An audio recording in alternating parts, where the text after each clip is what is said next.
12 रबी अव्वल के शुभ अवसर पर हजरत मोहम्मद साहब की जयंती पर एक परिचर्चा का आयोजन किया गया है। इस परिचर्चा में हमारे साथ जुड़े हुए हैं हाफिज आफ्ताब आलम कादरी साहब, जो वरीय शिक्षक रहे हैं, और मोहम्मद नदीमुल कादरी, प्रधानाध्यापक, उत्क्रमित मध्य विद्यालय बिंदवल रसूलपुर, प्रखंड हुसैनगंज, जिला सिवान। और हम आइए जानना चाहते हैं कि जो हजरत मोहम्मद साहब का जो मुख्य संदेश है समाज में हमारे रेडियो स्टेशन के माध्यम से किस तरह आम दर्शक या श्रोताओं को पहुंचाया जाए, इस विषय पर उनके मुख्य जो संदेश है, जो समाज के कल्याण के लिए या विश्व कल्याण के लिए जो बनाई गई, उनका जो संदेश है, हम हाफिज आफ्ताब आलम कादरी साहब के पास चलते हैं और उनसे क्या बताऊं कि क्या मदीना है, क्या बताऊं कि क्या मदीना है, क्या बताऊं कि क्या मदीना है, क्या बताऊं कि क्या मदीना है। बस मेरा मुँह दुआ मदीना है, बस मेरा मुँह दुआ मदीना है। इरशाद कि दुनिया वाले तो दर्द देते हैं, दुनिया वाले तो दर्द देते हैं, हर दर्द दिल की दवा मदीना है, दर्द दिल की दवा मदीना है। कहाँ मदीने से उठ के जाऊं, कहाँ मदीने से, क्या कोई दूसरा मदीना है, माशाअल्लाह, क्या कोई दूसरा मदीना है। ये विषय उसकी आँखों का नूर तो देखो, कि जिसका देखा हुआ मदीना है, जिसका देखा हुआ मदीना है। आखिरी शेर समाप्त फरमाएं। दिल में अब कोई आरज़ू ही नहीं, दिल में अब कोई आरज़ू ही नहीं, या मोहम्मद है या मदीना है, या मोहम्मद है या मदीना है। क्या बताऊं कि क्या मदीना है, बस मेरा मुँह दुआ मदीना है, क्या बताऊं। हाफिज आफ्ताब आलम कादरी साहब, जो पूर्व वरीय शिक्षक हैं, बहुत बहुत धन्यवाद आपका। और हम चलते हैं मोहम्मद नदीमुल कादरी साहब के पास, जो प्रधानाध्यापक हैं, उत्क्रमित मध्य विद्यालय, ग्राम बिंदवल रसूलपुर, प्रखंड हुसैनगंज, जिला सिवान। सन्ना कल्ला रहमतुल्लिल आलमीन। ये कुरान की आयत है और इसका अर्थ तर्जुमा है। अल्लाह रब्बुल इज़्ज़त फरमाता है कि महबूब, हमने आपको सारी दुनिया के लिए, सारे संसार के लिए, पूरी कायनात के लिए सर से पैर तक रहमत बना कर भेजा। क्या बात हो, सुभान अल्लाह। और अरबी में रहमतुल्लिल आलमीन कहा गया है, तो रहमतुल्लिल आलमीन का मतलब है कि पूरे संसार के, पूरे आलम के। यूं तो इस्लाम धर्म में, मजहब में 1,24,000 पैगम्बरान उज़ाम आए, लेकिन कोई किसी क्षेत्र के लिए, नगर के लिए, जिला के लिए, गांव के लिए, मोहल्ला के लिए खास थे। लेकिन पैगंबर मोहम्मद अरबी सल्लल्लाहु अलैहि वसल्लम आए तो गांव के लिए नहीं, ग्राम के लिए नहीं, प्रखंड के लिए नहीं, सोसाइटी के लिए नहीं, किसी कम्युनिटी के लिए नहीं, बल्कि ये कुरान की बोली है। और ये चैलेंज के साथ मैं बड़े खुशी के साथ सनही रेडियो स्टेशन से फख्र के साथ ये मैं ऐलान करता हूं कि हिंदू, मुस्लिम, सिख, ईसाई सबके रहनुमा अगर बनकर आए हैं इस्लाम की तारीख में तो वो जात मोहम्मद रसूलुल्लाह। सुभान अल्लाह। कोई मुसलमान, कोई मौलाना, कोई मियाँ ये नहीं कह सकता है कि पैगंबर मोहम्मद हमारे हैं, बल्कि शायर कहता है और बहुत प्यारे अंदाज में शायर ने कहा कि कसर बाकी न रखी बज़्म इनका जगमगाने में, अरब में चांद निकला, चांदनी फैली जमाने में। और अमीरे कारवा बनना था उनको नौजवान होकर, लड़कपन जिनका गुजरा भेड़ और बकरी चराने में। और अब किसी भी शय की तमन्ना ही नहीं इस जमाने में, मदीना लिख दिया जाए हमारे आबो दाने में। अब मोहम्मद मुस्तफा के नाम ने तूफान का रुख मोड़ा, जरा सा फासला था दिल की कश्ती डूब जाने में। हिरा के गार से शमे नबूवत की किरण फूटी, उजाला ही उजाला हो गया हरसू जमाने में। मुस्तफा की डिफिनेशन तारीफ ये है कि नबी सल्लल्लाहु अलैहि वसल्लम जब आए तो 25 साल की उम्र थी और बेवा को हिंदू, मुस्लिम, सिख, ईसाई सब समाज में मनहूस और औरत को नागन के नाम से याद किया जाता था। लेकिन मोहम्मद अरबी 25 साल की उम्र में 40 साल की बेवा औरत से प्रथम पहला निकाह करके हिंदू, मुस्लिम, सिख, ईसाई पूरे संसार और इंसानियत को पैगाम दिया कि औरत ये नागन नहीं है, ये औरत अभागन नहीं है, बल्कि मोहम्मद रसूलुल्लाह ने उसको सुहागन बना दिया।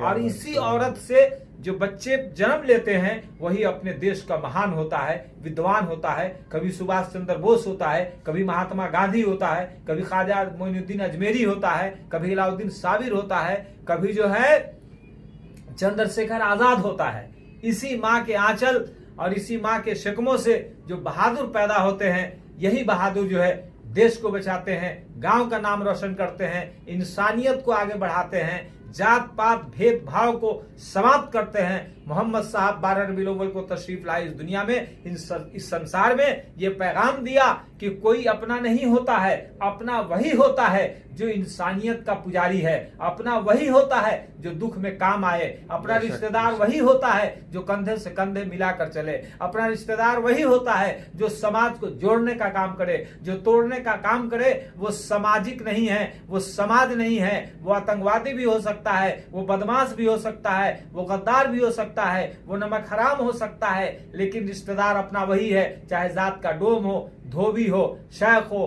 पैठान हो, हिंदू हो, मुसलमान हो। हकीकत तो यह है कि मैं अक्सर कहता हूं, मैं किस मिट्टी का हूं लोगों मेरी पहचान लिख देना, कफन के एक कोने पर हिंदुस्तान लिख देना, मंदिर हो, मस्जिद हो, गुरुद्वारा हो या गिरजाघर, तुम जो चाहो तो चारों पर मेरा ईमान लिख देना। तो आप अंदाजा लगाइए कि मोहम्मद अरबी ने जो पैगाम दिया है इस 12 रबीउल अव्वल को आज हिंदू, मुस्लिम, सिख, ईसाई सब लोग मिलजुल कर मनाते हैं। हमारे भारत की ये संस्कृति है, भारत का माहौल है। हम हिंदू, मुस्लिम, सिख, ईसाई यहाँ एक बागीचा की शक्ल में है। हिंदू अगर गुलाब है तो मुसलमान जूही है, अगर सिख चमेली है तो आपको ईसाई मोगरा है। हम लोग तरह तरह के फूल हैं। आप बागीचे की तरह भारत में रहते हैं, सहते हैं, एक दूसरे को प्यार करते हैं, प्यार देते हैं। ये पैगाम कहाँ से मिला, ये संदेश कहाँ से मिला? हम तो माँ के पेट में अंधेरी कोठरी में थे, हमने कहाँ सीखा? मोहम्मद साहब की जीवनी को पढ़ा है, पैगम्बर आजम के इतिहास को हमने पढ़ा है, मुस्तफा की किताब को पढ़ा है, कुरान की हमने तलावत किया है, कुरान से हमने सबक हासिल किया है। तो ये पैगाम मिला, किसी को गिरी निगाह से मत देखो, औरत को बेवा नहीं बल्कि उसको माँ समझो, उससे दुआ ले लो, उससे आशीर्वाद ले लो। अगर कोई बेवा है, माँ का ममता को तो क्या पूछना है? माँ के कदमों के नीचे जन्नत है, बाप जन्नत का दरवाजा है। एक आम बेवा जात की हिंदू है, वो दुसादिन है या डोमिन है, लेकिन वो रास्ते में मिल जाए तो आप उससे नफरत नहीं कीजिए। मोहम्मद साहब ने कहा है कि उससे प्यार करो, उसके हाथों को चूमो, कदमों को चूमो, उससे आशीर्वाद ले लो, और तुम जहां तक जाओगे कामयाबी तुम्हारे कदम को चूमेगी। यही वजह है कि मोहम्मद साहब के बदन पर एक औरत जो है यहूदी औरत थी, कूड़ा कुरकुट हमेशा डाला करती थी, एक दिन बीमार पड़ गई। मोहम्मद साहब रोज उसी रास्ते से जाते थे, खड़े हो गए कि भाई आई कूड़ा कुरकुट फेंकने मेरे बदन पर औरत नहीं आई। बहुत देर तक खड़े रहे। एक आदमी से पूछा कि वो बड़ी अम्मा जो आती थी कूड़ा कुरकुट फेंकने मेरे बदन पर फेंकती थी, उनके दिल को तसल्ली होती थी, आज क्या बात है? कहा बीमार पड़ चुकी है। मोहम्मद साहब उसके घर इजाजत लेकर गए, उसका हाल चाल पूछा, इमदाद किया, हेल्प किया, मदद किया। वो औरत घबरा गई, कहा मोहम्मद तुम ऐसे वक्त में बदला लेने आए हो कि जब मैं बिस्तर पर हूँ, कमजोर हो चुकी हूँ, लाचार हो चुकी हूँ, मजबूर हो चुकी हूँ। मोहम्मद साहब ने कहा कि हम बदला लेने नहीं आए हैं, हम आपका हेल्प करने आए हैं, आपकी दुआ लेने आए हैं, आपके कदमों को चूमने आए हैं, और आपकी दुआ से हम आगे बढ़ते रहेंगे और समाज का नया निर्माण करते रहेंगे। तो इसीलिए कहा कि ये किस तरह निभेगा अब रिश्ते मोहब्बत, जरा तुम कदम बढ़ाओ, जरा हम कदम। बहुत खूब, बहुत खूब। आज सिवान ऐसा शहर है कि नदीमुल कादरी अपनी तकरीरों में दिल्ली में बोलता है कि हम उस सिवान में रहते हैं, उस सिवान से आए हैं जिस सिवान पर हिंदुस्तान का निर्माण होता है। प्रथम राष्ट्रपति हमने दिया, मौलाना मजहरुल हक हमने दिया, और एक से एक तारीख के एतबार से सिवान ऐसी जगह है कि जब भी देश पर हमले की बात आई है तो वहां यह नहीं देखा गया है कि ये हिंदू है कि मुसलमान है। हमने बॉर्डर पर लड़ करके और दुश्मनों, चाहे किसी देश के दुश्मन हो, उसको हमने मजा सिखाया है और उसको हड्डी पसली तक हमने काट दिया है। और ये शेर कहा है कि भारत देश की रक्षा करना ये कर्तव्य हमारा है, भारत देश की रक्षा करना ये कर्तव्य हमारा है। देश के गद्दारों से कह दो भारत जान से प्यारा है। तो आज की इस 12 रबीउल अव्वल की तारीख में हम इस रेडियो स्टेशन के तमाम स्टाफ को वेलकम, स्वागतम, खुश आमदेद कहते हैं कि आप अपने प्रोग्राम को इसी तरह जिंदा जावेद चलाते रहिए और समाज में एक संदेश देते रहिए। आज मैं यहाँ बड़ी खुशी के साथ तकरीर कर रहा हूँ कि आज हमारे सिवान में हिंदू, मुस्लिम, सिख, ईसाई आपस में है भाई भाई। वो चाहे रामनवमी का त्यौहार हो, चाहे आपको जन्माष्टमी का त्यौहार हो या रबीउल अव्वल हो, सब में हम लोग ऐसे रहते हैं कि लगता है कि सब लोग एक ही अखाड़ा के पहलवान हैं, एक ही फील्ड के खिलाड़ी हैं, यही क्रिकेट के मैदान के सफल खिलाड़ी हैं। तो मोहम्मद साहब के आज के इस पैगाम और उनकी आमद से ये हमें संदेश मिलता है कि हम अच्छा रहें, दूसरे को अच्छा रखें, किसी को गिरे नगाह से न देखें, दूसरे का हेल्प करें, इंसानियत को कायम रखें, गरीबों की हमदर्दी रखें, यतीमों के सर पर दस्ते शफकत फेरें। और मेरे नबी ने यतीम को अपना बेटा बना लिया, उसी तरह हम भी यतीम को अपना बेटा बना लें। चलते चलाते 2-3 शेर सुनाया जाए।